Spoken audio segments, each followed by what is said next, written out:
how do you navigate this, I think, conundrum of, okay, I want to prepare you to be financially successful. Financially successful, a lot of times in a lot of the subfields within dance, is competitive Yeah, or competition format. sure. That feels like a little oil and water to me. I wonder if it feels oil and water to you, and how you're navigating that as a teacher. It always is. The goal is to, if you want to survive off of doing what you're doing, is that balance of oil and water remains. If one gets more than the other, you start, you're either losing out on not being able to sustain yourself, or you're losing out on doing things that are fulfilling, you know, while doing your dance or whatever art it is you do. So, and I believe the balance is a beautiful thing, man, because no matter how you chop the situation up, you have to make money somehow, right? This is the society we're in. This is the life that we're in, you know.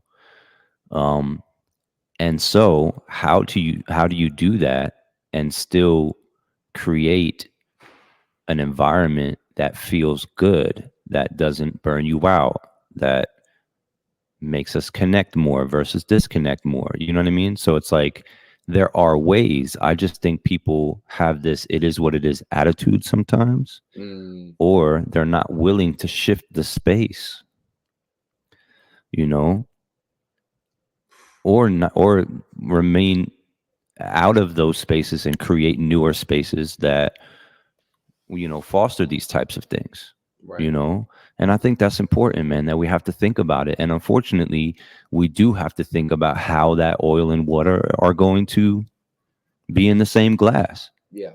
Yeah. you Yeah. know. But that's Absolutely. what we got to do.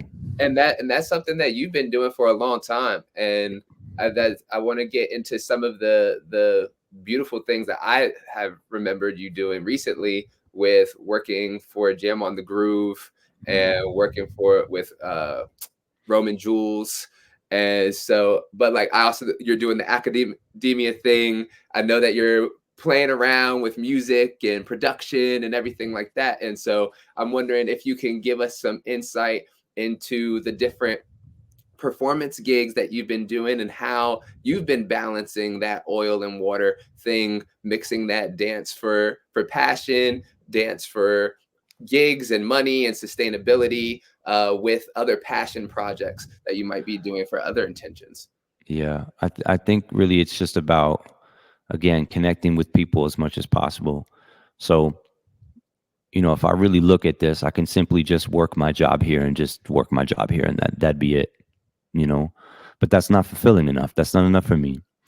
Um, as much as I love my students, and the things that we do is dope, but like at the same time, I want to be a bridge also, because of the two things that I'm balancing here, right? And if I'm really thinking about fostering these spaces, that also means that I'm introducing each of them to each other in some way, Mm. but also being a part of both.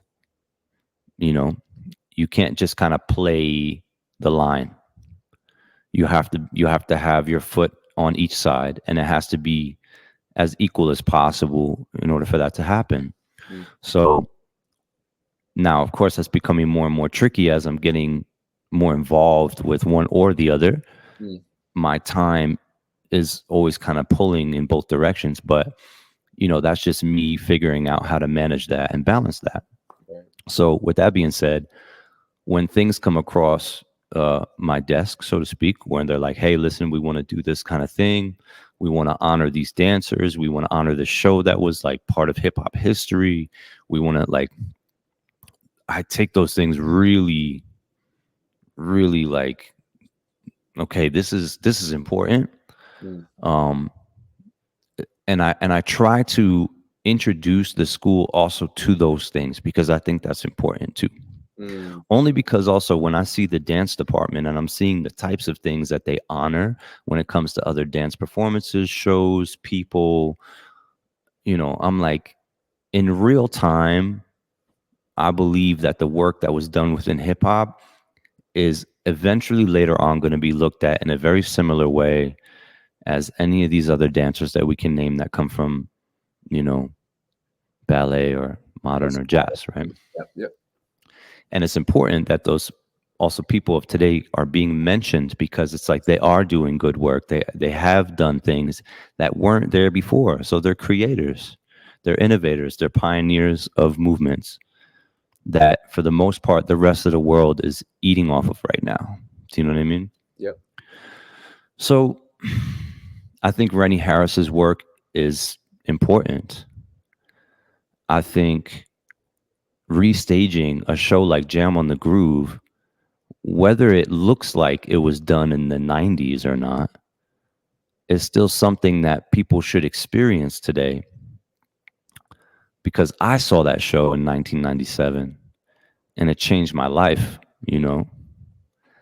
And also, I'm observing, and this is specifically speaking about America, since 1997 till now, 2024, I have not seen enough of that type of idea being built upon. Right.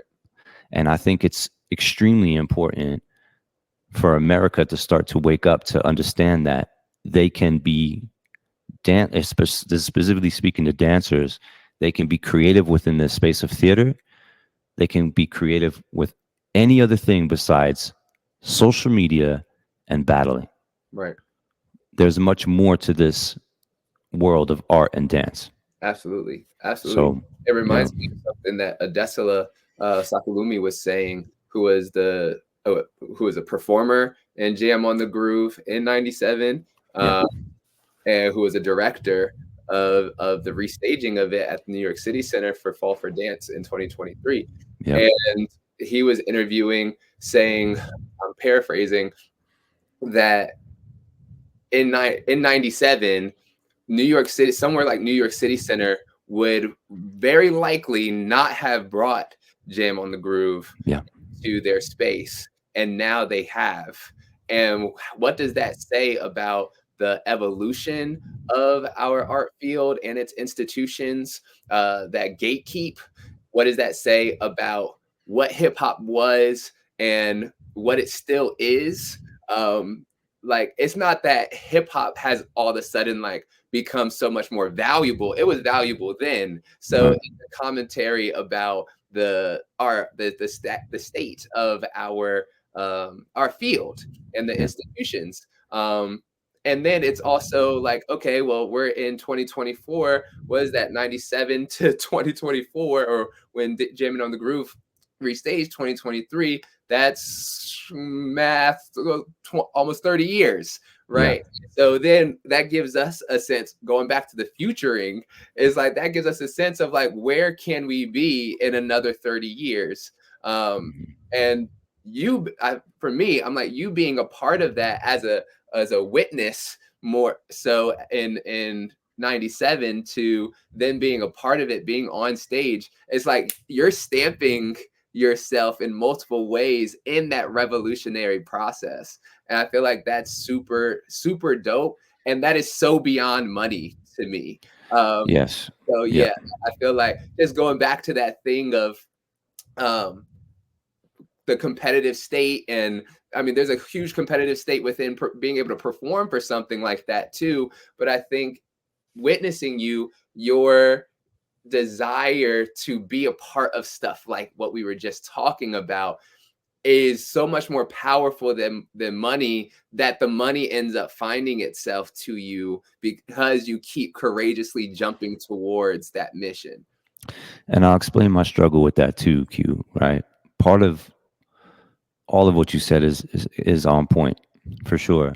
To have someone like Adesela, who was on that stage, if I don't forget, like in that show in '97, part of the original cast, for him to be asked to do something like that makes me think of, okay, is society ready to start supporting these things? Because City Center is doing it, is this just a 50 years of hip hop thing, which is another question of mine? Okay, so here's where we have to start putting our foot down. Also, for him to ask me is an honor, but at the same time, why me? You know, I ask the community that there should be more other people there besides me, to be completely honest. Yeah. And it's because of the hardships of not being recognized, not being able to be on those stages for years. And the fact that we spend a lot of time, now I'm speaking more from just the hip hop dance community, we spend a lot of time focusing of what we don't have versus creating something, or really trying to push forward a little bit more with having something to show, so that when City Center finally does either open its doors or not, we're prepared. Mm. You know, so there's a lot in what I just said right there. I mean, there's a lot going on with that. Like Jam on the Groove is an incredible show. Right. But again, like I said, we should have another one. There should have been another one. There should have been a Jam on the Groove 2.0. I don't know. Yep. You know? Yeah. I feel like what I'm receiving from what you're just saying is that, like, it's beautiful that Jam on the Groove existed and was able to do what it did with the revival of it as well. And there should be a flood of that stuff going on. Why isn't there?